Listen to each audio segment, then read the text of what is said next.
I'm very excited to have my two guests here today, um, talking about the checkerboard litigation. And Suzanne Roy has been a guest on my podcast before, talking about when the litigation was originally filed. And she's the director of American Wild Horse Conservation, which is the largest wild horse advocacy group in the country.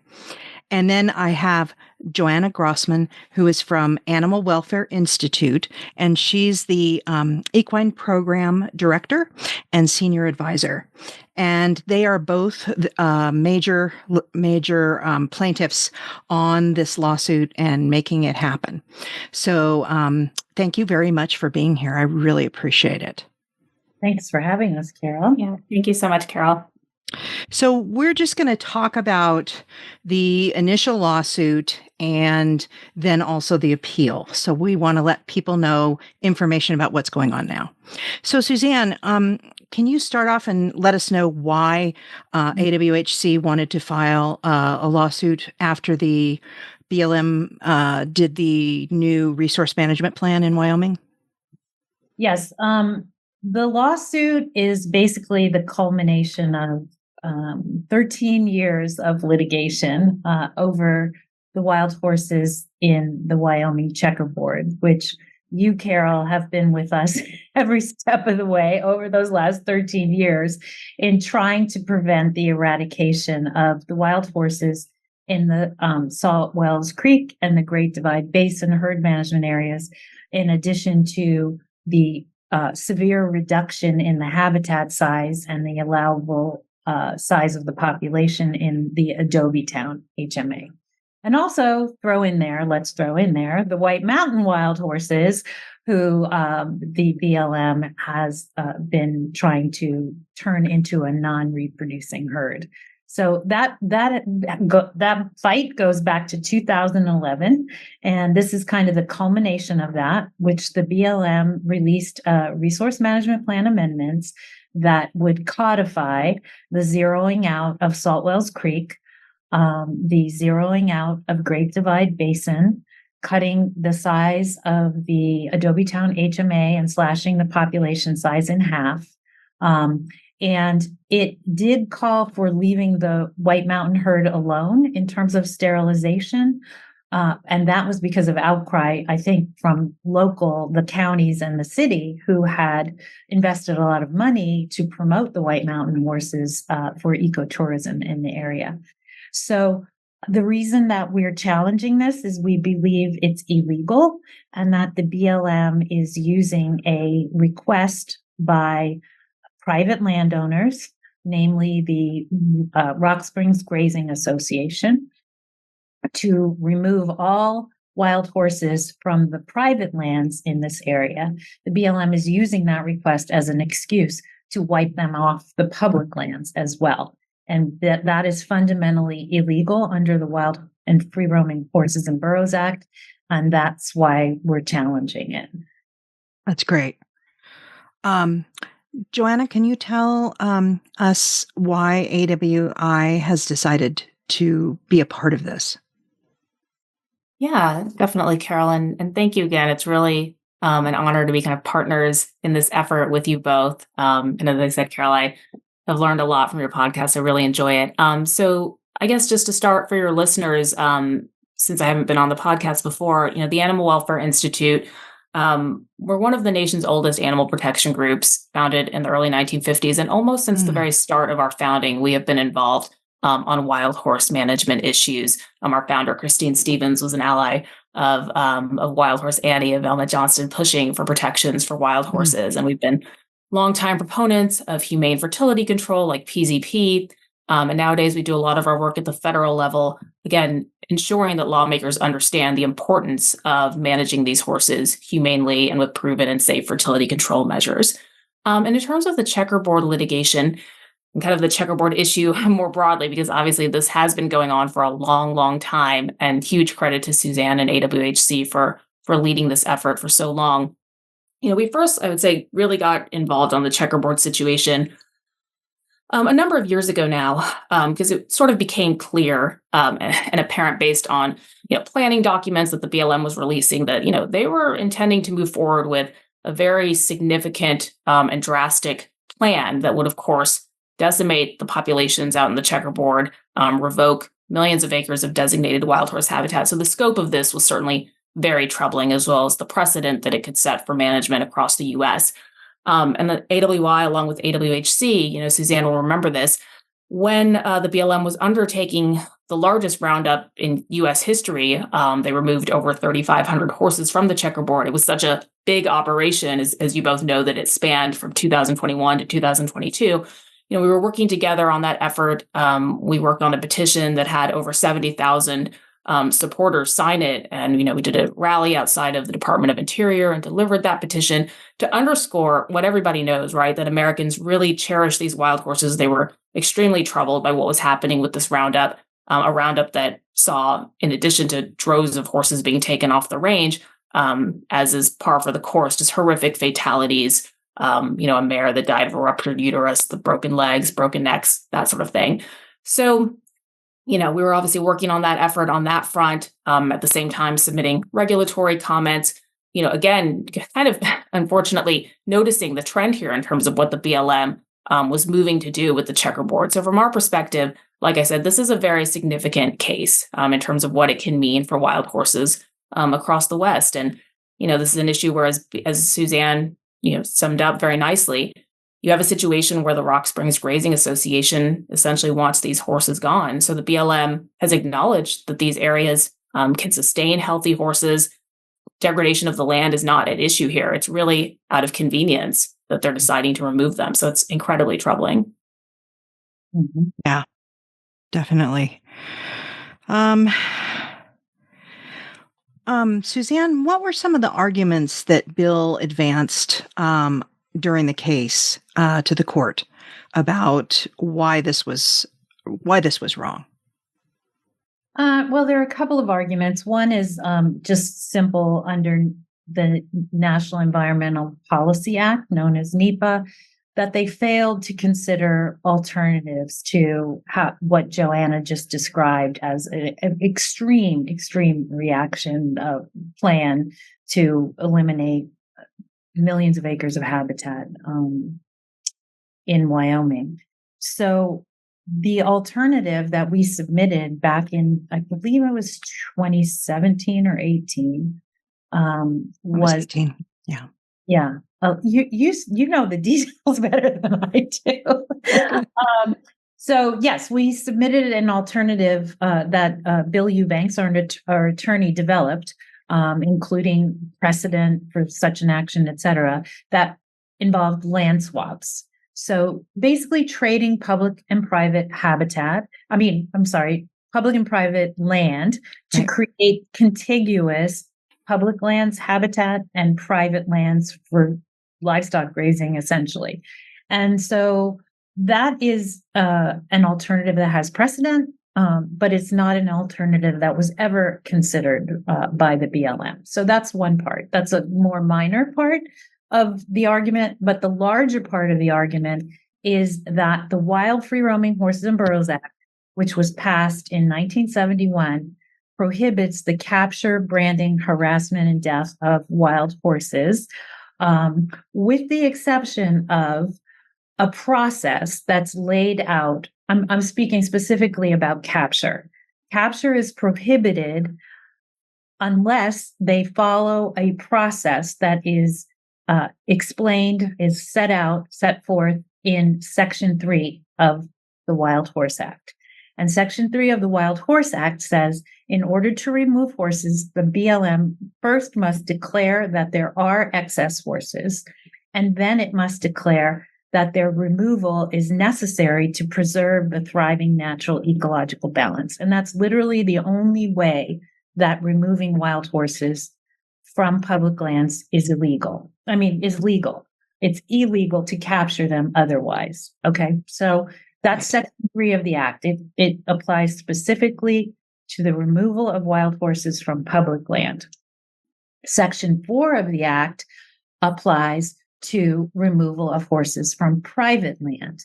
And that says the BLM must remove horses from private land if there is a request made by a private landowner. But the private landowner has to specify, it's very specific to a specific time, a specific place, a specific group of horses. It is not a mandate for perpetual removal of wild horses from private lands. So there's this Section 3 of the Act and Section 4 of the Act. So what the BLM is trying to do is use Section 4 basically to remove horses from public lands, which is only without doing the process that's required under Section 3 of the Act. So essentially, if this were allowed to stand, a private landowner could request removal of horses from private lands, and the BLM could say, well, we have to remove those horses, but because we can't ensure that more horses won't go onto those lands, we're going to remove all the horses from the public lands as well. So it has sweeping implications for horses across the West in herd management areas. And so it's really important. It's a really important case to say that the BLM cannot use a request from a private landowner to remove wild horses from private lands, use that request to remove them from public lands as well. And the law is very clear on that. And so the reason that we've appealed the decision is because to uphold the law, because essentially if the lower court decision stands, it basically undermines Section 3 entirely. And it means the BLM can just say it's inconvenient for us to maintain horses on public lands, so we're going to remove them because this private landowner wants us to. Right. So, and that has been their excuse for this, that it's inconvenient. That's right. Because it's a checkerboard land. So they're alternating public and private land parcels. So it is a complex situation, but there's literally no legal justification for what they're doing. The only legal justification for removing horses is to preserve the thriving natural ecological balance. But here, Joanna has already stated that the BLM has acknowledged that these lands are in ecological balance, and they're not, they haven't followed the Section 3 procedure at all. And so you just can't, we couldn't let that stand. And I think I'm getting my head ahead of myself. It's okay. But we've already taken this issue to the 10th Circuit Court of Appeals once, and the court agreed with us. And they said the only way that BLM could do this is to change the law. You can't legislate from the bench. You can't change the law. The court can only interpret the law. So here, the lower court is basically legislating from the bench, changing the law by invalidating Section 3 and the procedure that's laid out there for removing horses from public lands. And so that's why that's what the court found, the 10th Circuit Court found already. And now we're going back to them with essentially the same issue. But the consequences are greater, though, because we're talking about zeroing out the herds, not just removing horses. Right, because the previous case related to a roundup, right, not total eradication, and this relates to the RMP amendments, which would zero out these herds forever. Right. Sorry, that Joanna. 2016. No, I was just going to add. That 2016 ruling was unambiguous when it noted that BLM could not treat public lands like private lands, and so even though a little bit different set of circumstances in terms of what we're dealing with here, still kind of that same similar dynamic, right? Where, and as Suzanne alluded to, the checkerboard obviously is kind of this, it is admittedly a complex area to manage. There's no question about that. But this, any HMA, right, is going to be up against private lands, other forms of land. So that argument that these horses, they could stray, so therefore we need to get rid of these HMAs. I mean, you could make that sort of argument for any HMA in the US, and it's not justified, of course, to say that because wild horses, might stray onto somebody's private land, that's a reason to just revoke that HMA altogether. That flies in the face of the 1971 law. And Joanna, what what was compelling for you to go ahead with the appeal? Well, like I said, I think it's really compelling in this situation, because we are talking, just again, the sheer number of horses that the BLM is talking about removing here. So they issued, as you guys know and will remember, this wasn't that long ago, when they issued that scoping notice in the summer saying, they were prepared to start potentially as early as October 1st to remove Yes. almost 5,000 wild horses. Obviously, that's not going to happen in one fell swoop, but the BLM made very clear what was going on here. We now have a little bit of a better sense of timing now that they've been kind of publicly released a tentative FY 2025 schedule. So, they're not going to be starting October 1st, needless to say. But again, kind of the sheer number of horses that's at stake. I mean, let's not forget again just how horrific these roundups are.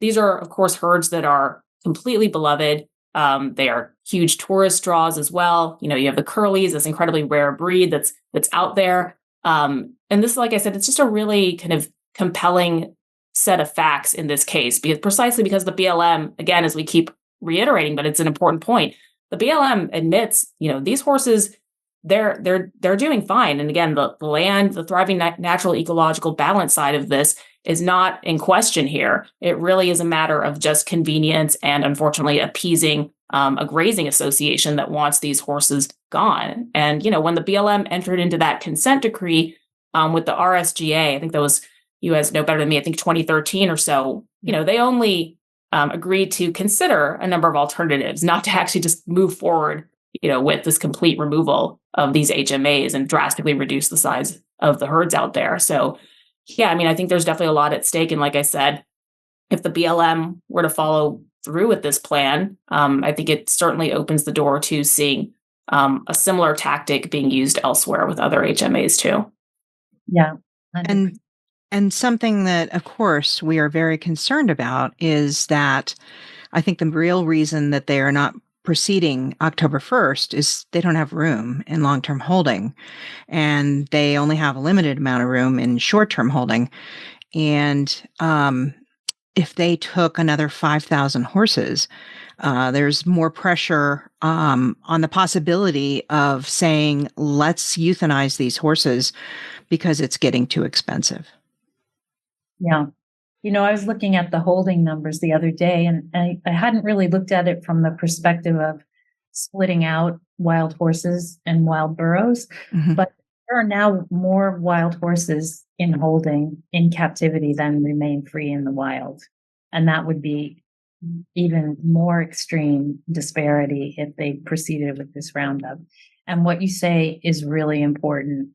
The more horses they put into that holding system, the more likely we are to see a push for euthanasia or worse, slaughter. And the more effort the BLM is going to make to move horses out of holding through the adoption incentive program and the sales program, which we know are both vehicles for sending horses into the slaughter pipeline and burros. Right. And then, of course, in holding facilities, it's a horrible life for these horses. Yeah. Especially the ones that are in the basically feedlots for the rest of their lives. It's no way to live for a horse. Yeah, it's a good point, Carol. And let's not forget the massive disease outbreaks that we've seen at some of these facilities, including the big one out in Wyoming, too. And in Wheatland. Canyon City. Yeah, in Wheatland, exactly. So yeah, when you're packing all of these horses in, of course, it's going to be a perfect breeding ground, for disease outbreaks, which leads to, even more suffering for these animals. So yeah, it's total mismanagement, unfortunately. They don't really receive veterinary care once they get in there. They take them off the land. Once they take them off the land, it's the government's responsibility to care for them, but they do not provide veterinary care. And horses are injured in roundups and thrown in those pens. And it's just an unacceptable situation, an unacceptable way to treat these, federally protected animals. And I just came back from Salt Wells Creek, and the horses are very healthy. I didn't see a single thin horse. there's plenty of forage, there's plenty of water, and you think about taking these horses away from that and putting them in these pens, it's just horrendous. That's good. Sure. Mm-hmm.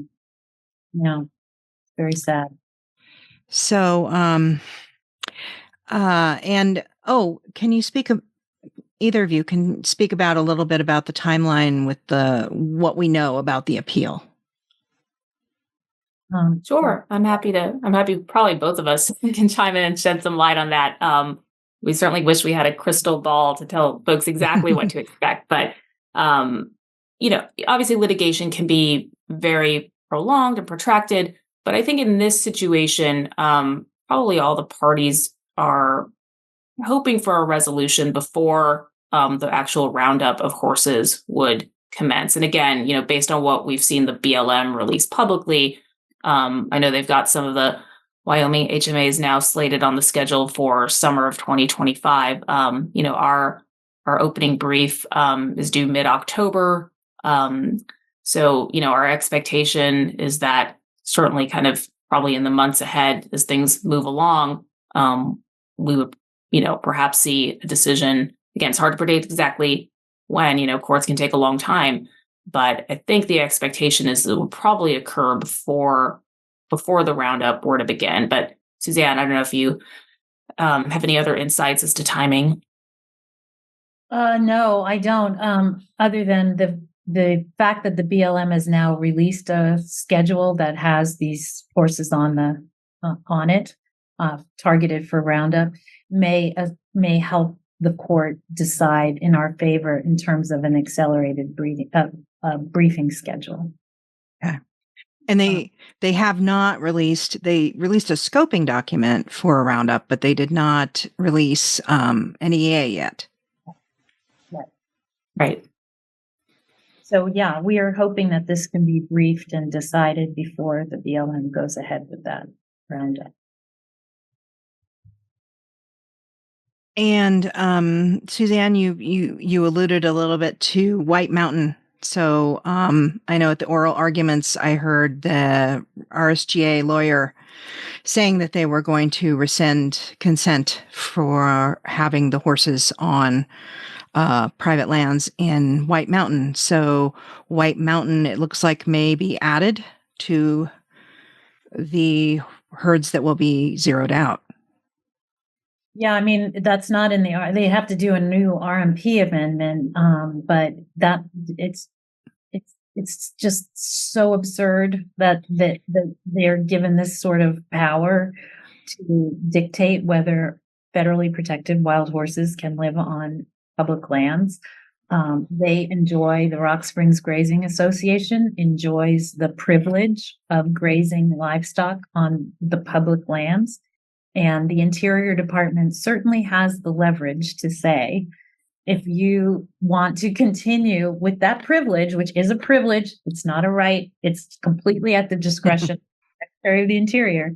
If you want to continue with that privilege, then there's a responsibility for stewardship of the land. And that stewardship includes protecting and accepting the presence of wild horses in the area. I mean, the fact that the government just kowtows to this special interest cattle industry is outrageous when you think about not only the fate of these horses, which are Wyoming and national treasures, but also the taxpayers. How much are we paying, not just to subsidize the livestock grazing going on out there, but to pay for the roundups, to pay for the holding of these horses? It's tens of millions of dollars just to subsidize this industry.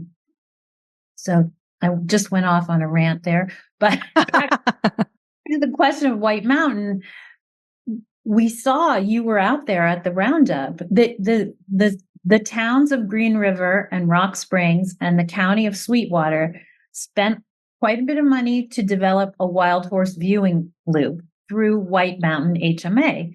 And it's promoted in Rock Springs, along Route 80, Green River, as a destination. And I was also told by a city council person in Rock Springs that every other year they do the high school rodeo championships in Rock Springs, and like 2 million people come or something. I'm bad with numbers, but a lot of people, 2 million. Right. A lot of people come, and they did a survey once about what do they want to see in the area. And the top thing they wanted to see was wild horses. So the county and the cities have invested in the wild horse viewing loop. And in the roundup, the BLM just basically removed every single wild horse off the wild horse. Because it's in the checkerboard. Yep. Checkerboard. So they're there kowtowing to RSGA's demands without even having the legal authority to do it. It's just an outrageous situation. Well, so and to Suzanne's, I was going to say, and to Suzanne's point about the resources that are involved. I mean, obviously, all of us care deeply about the fate of these animals and the way that they're treated. But yeah, let's not also forget the huge drain on resources that this is. I mean, the BLM is spending, their budget has grown significantly, as we all know, over the last several years, as they get more and more money for their wild horse burro program budget. And they're easily spending at least 2/3 of that on this vicious cycle of rounding up horses, through helicopter roundups, shifting them into off-range holding facilities for the rest of their lives. And it just comes at enormous taxpayer expense when, as Suzanne said, just to echo that point, Americans love having these Mustangs and what they represent. So it's really mind-boggling, to say the least, kind of the reality that we're currently dealing with. Yeah, and the Chamber of Commerce says that the number one thing that people ask when they go to Rock Springs is, where can I see wild horses? Yeah. Yeah. They're an incredible resource. Nobody wants to go out there and see the RSGA's cows. No. You can see cows everywhere, but you can't see wild horses everywhere.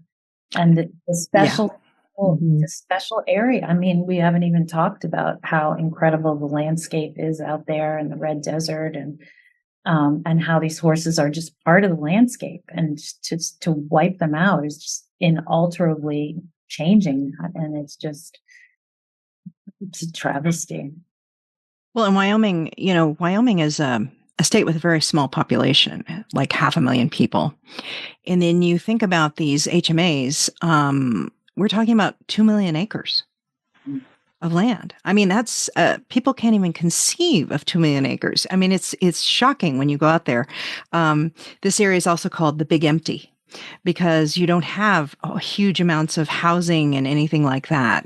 You have, you have the landscape, and you have beautiful, beautiful things to view. And then you also have oil and gas, you have uranium mining, you have all sorts of things going on, but there's still a huge open landscape, and one would think plenty of room for wild horses. Yeah, absolutely. Absolutely. Yeah. So what can people do to help? I know people are saying, what can we do to help? We want to keep these horses. Well, for my part, I'd say there are two things. Make your voice heard to your elected officials, your congresspeople and your senators. Make it very clear that you don't support the roundups. You want to stop the roundups and implement humane management and conservation of wild horses. And that can involve calling the DC office, sending emails. Also, a very effective way of advocating for horses is calling the district offices, getting a group of people together from your community and scheduling an appointment and going into the district offices. I mean, constituents of elected officials are the strongest lobbyists that exist. So that's first and foremost. And then secondly, for AWI and AWC to support our legal funds to sustain the litigation. I think those, to me, would be two most important things. And maybe the third thing is spread the word. Like if you have social clubs or your kids' school PTA or your, whatever it is, your church, spread the word, because people still don't know we have wild horses out there. And when they know, they're horrified by what's happening. Mm-hmm. Yeah. Yeah.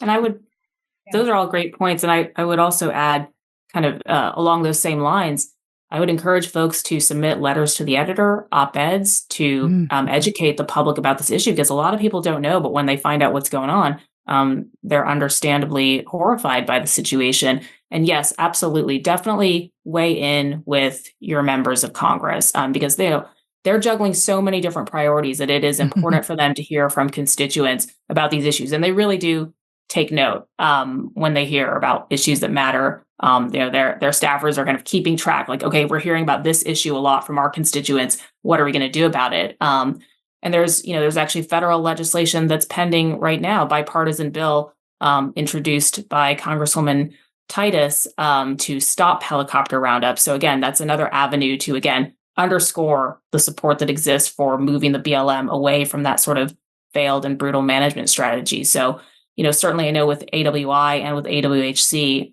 you can go online, go to our website, and then we have action alerts that make it very easy to contact your legislators directly about these issues. And, on the Wyoming situation specifically, again, I would encourage you to reach out to lawmakers because they can also weigh in with the Department of Interior as to the situation. So, yeah, definitely. I think it's always great to raise awareness both with the public, and that's something that anybody who's invested in this issue can do, and then to also just raise awareness with lawmakers too. Yeah. And of course, we will keep everybody updated when the decision is made, and let everybody know about that. Obviously, we don't know when, but yes. Yeah, absolutely. And we'll keep, I think we're going to try to keep a focus on the horses too, just through our social media and stuff, like letting people know what's at stake. And you've photographed and documented these herds so beautifully, and people need to see what we're about to lose, and hopefully we can get more people to speak out. Yeah, absolutely. And wanted to also mention, so Suzanne, the link to go to donate for AWHC? It's AmericanWildHorse.org. You're right on. Great. And then Joanna? Yeah, for folks who want to go to the Animal Welfare Institute's website, it's awionline.org. Okay, great. Anything else either of you could think of? No, thank you so much, Curyl. You've done so much to educate individuals and just bringing kind of the beauty and majesty of these horses and making it real for people who aren't necessarily out there on the ground like you are. But just the photographs are so striking. And like Suzanne said, we're fighting to make sure that we don't lose that. So yeah, it's great to be collaborating on this effort, and we'll have to keep people apprised as things play out in the months ahead. Yeah. And I just to echo that, it's really great to have you both as partners. AWI is just such a good partner. We work together on the Hill and in this, and we really value that partnership. And Curyl said you've been with us since the beginning, and you've been critical to these efforts. And I know how you love these horses, how hard it is to see them getting rounded up, but you stay at it, and that's what it takes, So thank you. Thank you. Thank you both very much. And thank you. Okay. We'll talk soon, I'm sure. Yeah.